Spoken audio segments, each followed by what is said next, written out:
વર્ષથી ગુજરાતની અંદર પાટીદાર સમાજ છે તે ચર્ચામાં આવ્યો છે।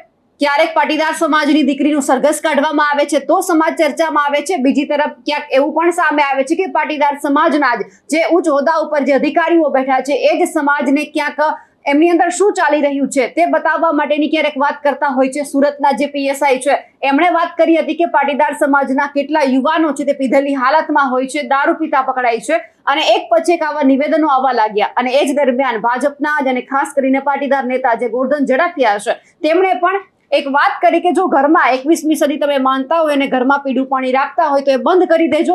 એટલે ક્યાંક જે આડકતરી રીતે ઇશારો છે તે પણ પાટીદાર સમાજમાં જે દારૂનું દૂષણ વધી રહ્યું છે તેમને લઈને કરવામાં આવ્યો છે। હવે આખા મામલામાં શંકરસિંહ વાઘેલા મેદાનમાં આવ્યા છે। નમસ્કાર, નિર્ભય ન્યૂઝ સાથે હું છું રિદ્ધિ। શંકરસિંહ વાઘેલાએ નિવેદન આપ્યું છે કે પાટીદાર સમાજ એક એવો સમાજ નથી, ઘણા બધા સમાજ એવા છે કે જ્યાં દારૂનું દૂષણ છે।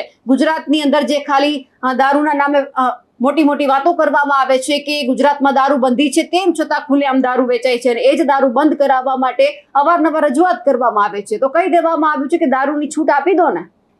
અને આ વખતે તેમણે સમર્થન આપ્યું છે પાટીદારોને। કેમ? કારણ કે ઘણા બધા સમાજમાં આવા દૂષણ છે તેમ છતાં દૂષણ બંધ નથી થતા અને વધતા જ જાય છે। એટલે કહેવામાં આવ્યું છે કે પાટીદાર સમાજ એક આખો જે સમાજ છે આ રસ્તે નથી, ઘણા બધા બીજા સમાજ પણ છે। જો આપણે સૌએ આ દારૂનું દૂષણ છે તે ડામવું હશે તો એક વખત આપણે આમના ઉપર વિચાર કરવો પડશે। સૌથી પહેલા તો જે દારૂનું આખું જે દૂષણ અને એમની સાથે સાથે મુદ્દા ઘણા બધા ઉઠતા આવ્યા છે તેમાં શંકરસિંહ વાઘેલાએ શું નિવેદન આપ્યું છે તે સાંભળીએ।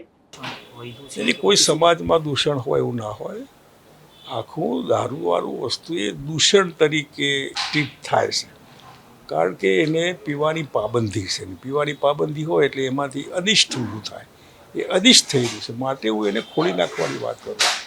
તમે આને વ્યસન તરીકે ન લો, કારણ કે આ દારૂ કઈ લોકો દારૂ પીને ક્યાં સમજતે હોય એ તોફાન કરવા માટે દારૂ નથી।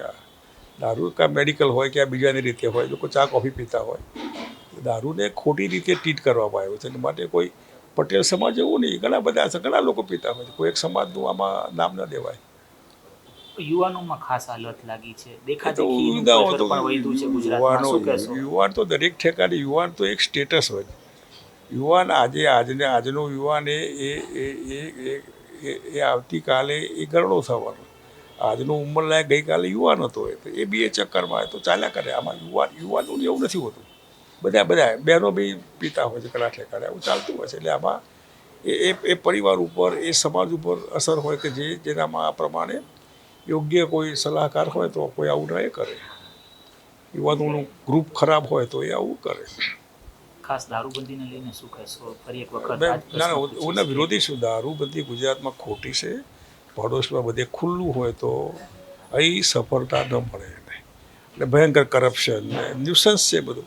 ખોટો દારૂ પીને લોકો મરી જાય છે, લાખો, લગભગ 10 લાખ જેટલી ગુજરાતમાં વિધવા બહેનો 30 વર્ષની નીચેની 2 બાળકોની માં, એનો પતિ ખોટો દારૂ પીને મરી ગયો। એ વિધવા બહેનોને જવાબ આપો। એમનું કહેવું છે કે સારો પીધો હોય તો ન મરી જાય, પીવાનો છે તો એને સારો પીવડાવો ને, એના માટે આ બધું કરવાનું કારણ। ગુજરાતમાં અત્યારે કઈ પ્રકારની આપ સરકાર જોઈ રહ્યા છો? અને આપ પણ ચાલ્યા કરે છે, રૂટીન છે બધું, સરકાર હોય, ગવર્મેન્ટ મીન્સ ગવર્મેન્ટ, ચાલ્યા કરવાનું। ઓકે, જે સંચાલન જે છે તો રહેવાનું, પાર્ટીએ નક્કી કરવાનું, પોતે કે રીતે ચલાવવાનું। શંકરસિંહના નિવેદનને લઈને આપનું શું કહેવું છે કમેન્ટ કરીને ચોક્કસથી જણાવજો। સાથે જ અમારી નિર્ભય ન્યૂઝ ચેનલને લાઇક, શેર અને સબસ્ક્રાઇબ કરવાનું ભૂલશો નહીં। નમસ્કાર।